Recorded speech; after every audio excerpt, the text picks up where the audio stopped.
Damn, man. They found out that relatives of Minister Dias Toffoli, who's responsible for investigating the million-dollar fraud at Banco Máster, have multi-million-dollar business dealings with Banco Máster. Hey, that's just too absurd, man. Toffoli's brothers and a cousin owned a resort and a real estate company here in Paraná. And guess who was their partner in that business?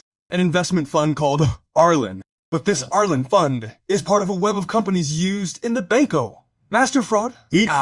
Even worse, the fund's manager, Riage, is also being investigated for money laundering for organized crime. That alone is already a reason for him to be removed from the case, right? But it gets even worse. As soon as he took over the case, do you remember what he did?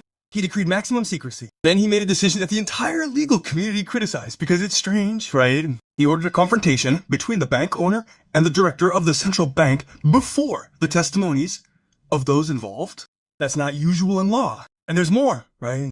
Minister Dias Toffoli, whom we know, recently traveled with the Libertadores game on the private jet of one of Banco Máster's lawyers.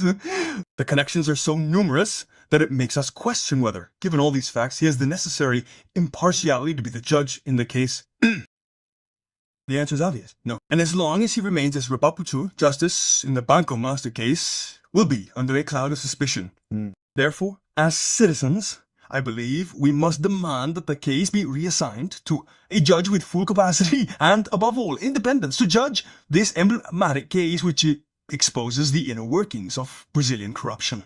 I repeat, nothing is impossible to change in this rampant thievery perpetrated by the bourgeoisie that controls the state and holds us hostage.